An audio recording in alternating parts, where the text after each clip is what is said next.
So, y'all, it's Joshua Chamberlain's Portable Welding. We haven't really posted much video content. We've been running wide open. I've been on a lot of smaller jobs, and I just haven't set my phone up to take any videos of the projects we've been on. But we have been running wide open. We've had a lot of rain the past few weeks, so we're working in and out of the rain. Generally, when you're on the run all the time, your organization in your truck starts getting kind of complacent. And today I bought some stuff. I'm going to show you some products we got to help organize one of my cabinets. And I'm just going to start going through and just putting everything back where it needs to go. Either way, I'm super tickled of this tag. I did a post on our Instagram and my Facebook page on how I acquired it.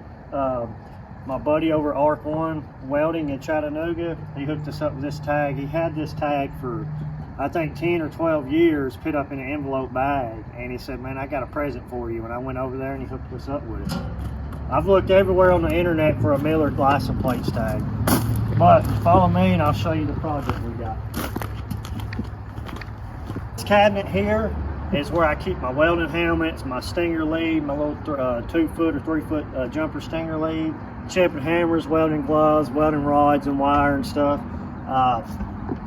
It's kind of hard. I do a lot of 70-18 rods between 332 up to quarters, and we try to tape the lid shut to help keep the moisture out.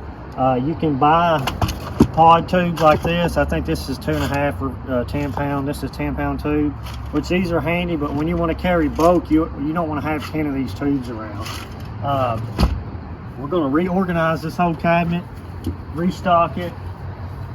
But one cool thing that we did get from the vendor, and these are rod shell 50-pound containers.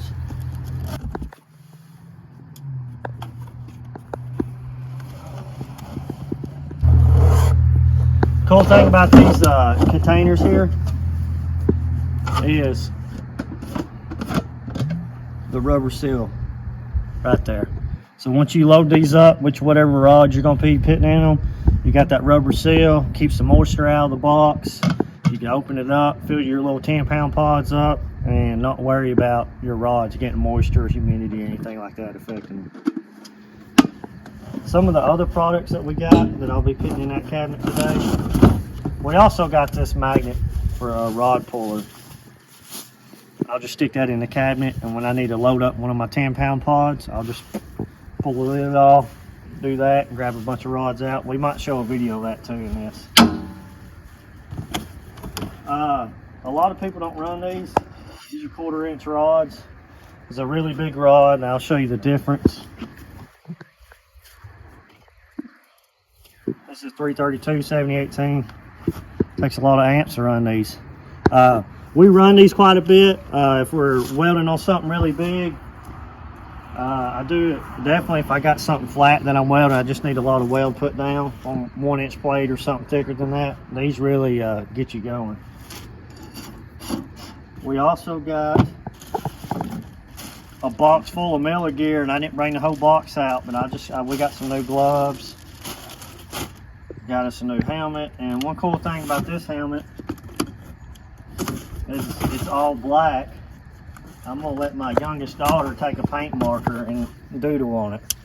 Make something give me to think about her when I'm out on the job site, plus she'll have fun coloring on it. Digital Infinity Series welding helmet. I like these. They are kind of on the heavy side, but they got a wide view and range, and they're just a really good helmet.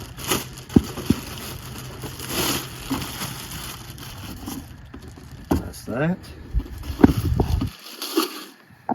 and of course I meant to do a video on this model 1400B, I think. Yep, 1400B. I had when I first started my business, we bought a Timco hydraulic pump, which I got it off Amazon. It was like $1,200 or $1,400. At the time I was running on dimes and I really needed a pump, so I went with Timco. That's been a heck of a pump for us. It's on the heavier side. I think that pump weighed like 70 or 80 pounds. It was big, it was awkward, super light. I think it's like 25 pounds. It's small in stature, so it don't take up much storage space on the truck. It gives us more room to put more plunder on the truck. So now I'm gonna just start tearing into this cabinet and organizing it. My wife will just take some little short videos and then we'll talk at the end.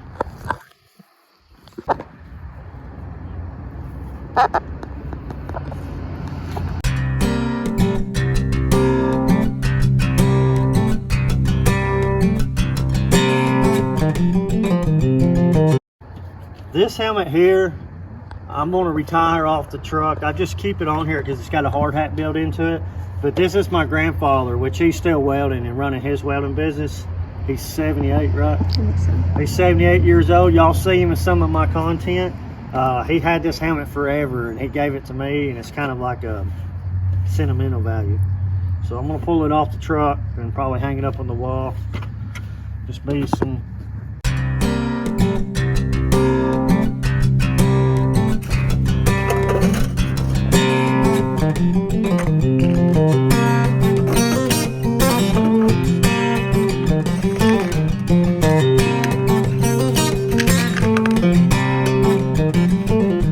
So we got one extra box, which this is end up going to go on my 1-ton truck.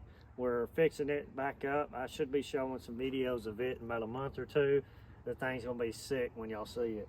But these 1/4-inch rods are 18 inches long. This is made for 14-inch rods, so I couldn't fit the quarters in a 14-inch box, obviously, because the size difference. So we'll redo all that later on. I mentioned this being my grandfather's helmet. There's no telling how many years he had that before he gave it to me. When I was thinking about the helmet earlier, I remember some pictures that I've got. This here is a picture of one of his old service trucks. And I want to say that was in a road job like in Gadsden, Alabama or somewhere. I can't remember. I'll have to ask him. This here was just some random pictures that my grandmother gave me. This is on the 111 job up in Dunlap, Tennessee. That's Wright Brothers' old dozer. And as far as I know, they still got that dozer. And that's my grandpa just getting rocks. He's really big in landscaping and doing like rock sidewalks and stuff. So I thought that was pretty cool.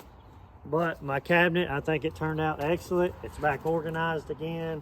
It should be like this for a couple of weeks, and we'll have to tear it down and clean. Now, my wife's fixing a pot with our baby, and I don't know if she can squat much. But I'm gonna open this door up. I gotta do my Jesse Waters boot first, and then we'll talk about it.